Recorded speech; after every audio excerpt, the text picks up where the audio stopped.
students, welcome to the point. In this session, let's continue our discussion on India-Nepal relations.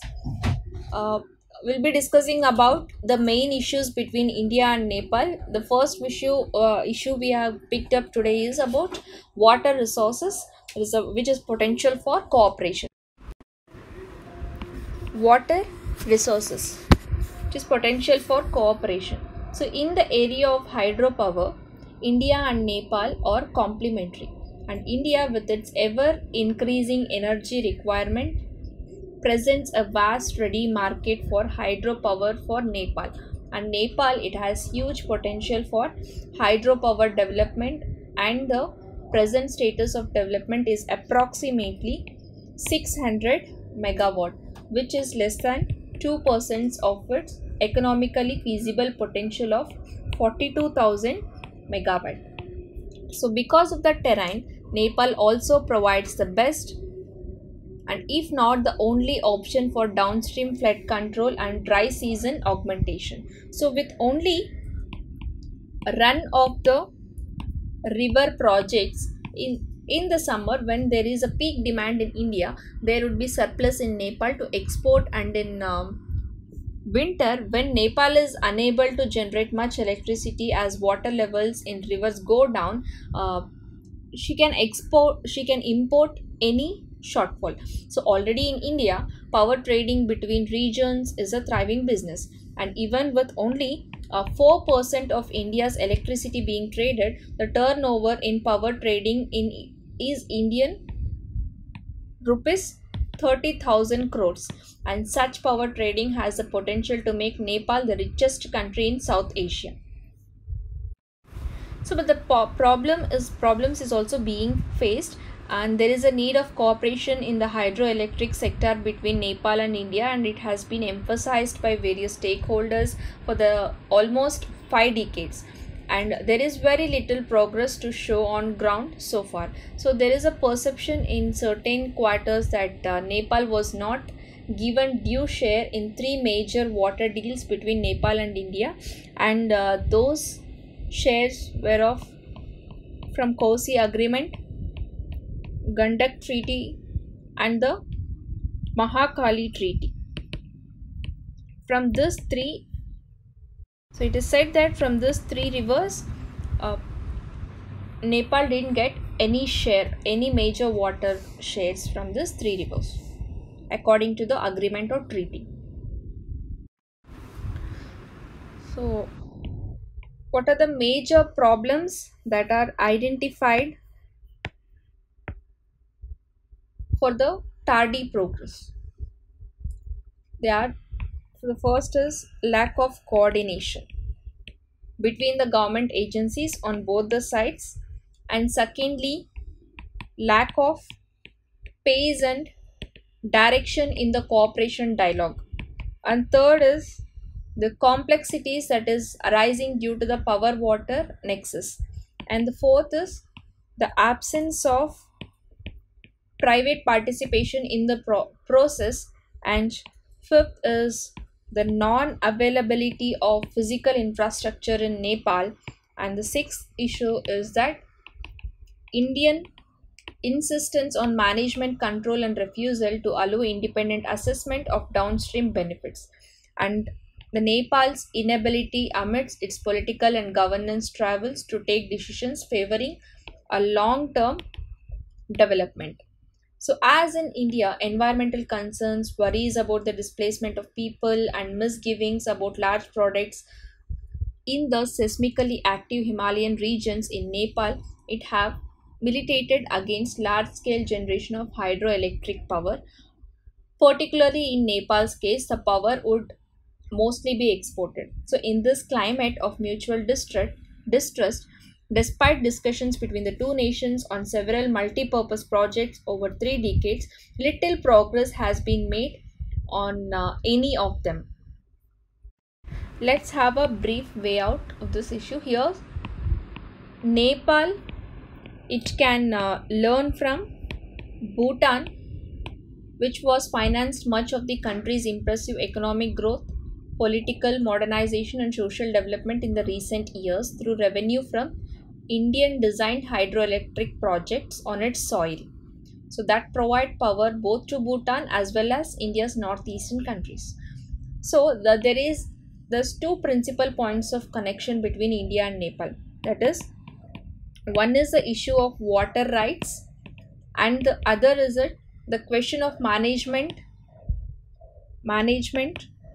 control, and operation of the barrage. So Nepal is being an upper riparian and India is a lower riparian state.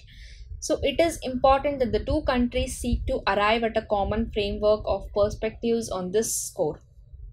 So the principles of equitable utilization emphasizes on sharing of downstream benefits.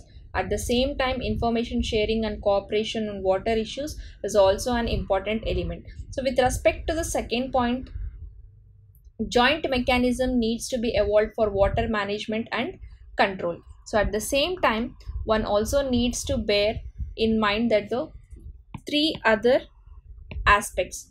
The first is that nature of multi-purpose dams, and the detailed studies, especially the reports, it should be published by the World Commission on Dams, and it has argued that the single purpose dams are more efficient for flood control, and the role played by dams in flood management is very different from the role they are called upon to play for irrigation purpose and power generation. And another point is related to applying a multi-stakeholder approach, which involves expert analysis from the social and environmental dimensions, and it can prove extremely effective in water management issues. And third is that and the last point is that a water cooperation can be effective and antidote to the irritants in India-Nepal relations. So the medium-sized hydroelectric projects in Nepal for committed exports, it can also be started, and private-public partnership should be encouraged to spread up the development of the projects, and both the governments, it should encourage such efforts with proper facilities and securities and incentives to the developers. So the one more issue is that the floods in Nepal, like Indian states of Bihar and Uttar Pradesh, Nepal is also facing a massive floods in which more than 150 people have lost their lives, and Nepal has blamed India for this cause. And Nepal accused India of constructing at least 50 dams and embankments along the 12-kilometer stretch of the international boundary, and it also said that India has not provided compensation to the affected Nepali people whose lands were submerged due to the Kosi barrage. The Lakshmanpur barrage over the Rapti is another sore point of Nepal, which faces floods in the catchment area of the river.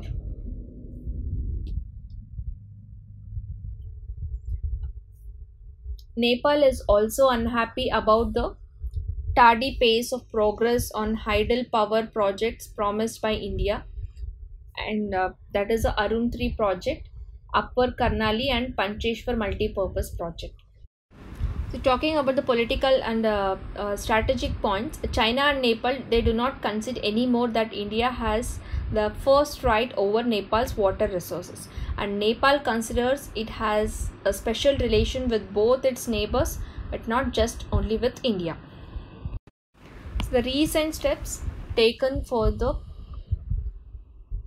development of this flood issue. A three-tier mechanism, it was established in the year 2008 to discuss all bilateral issues that relates to cooperation in water resources and hydropower, and it has been working well. In the area of river training and embankment construction, Government of India, it has been providing assistance to Nepal for strengthening and extension of embankments along Lal Bekeya, Bagmati and Kamla rivers. So it is proposed to extend this assistance for construction of embankments on other rivers as well, and started in 2008 with the present assistance, and the total grant assistance already disbursed for embankment construction is around 3,670 million rupees. The Saptakosi, Saptakosi High Dam Multi-Purpose Project, it would afford irrigation and flood control benefits in Bihar. And the power generation is of 15,730 mega units, of which major portion it is available for India. And the next is Sankoshi Storage Cum Diversion Scheme. It forms an integral part of this project, which involves construction of a diversion structure across the river Sankoshi near Kurule. And next is a power development agreement for 900 megawatt Arun 3 hydroelectric project between India's Satluj Jal Vidyut Nigam Limited and the Investment Board of Nepal, which was concluded in November 2014. Also, a PDA, that is a power development agreement for 900 megawatt near the Upper Karnali hydroelectric project. It was concluded between Investment Board of Nepal and GMR in September 2014.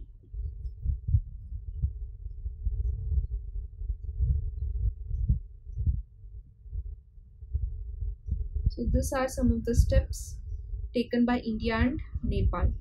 So in the next session, let's discuss about the economic relations and India's development assistance to Nepal and so on. Thank you.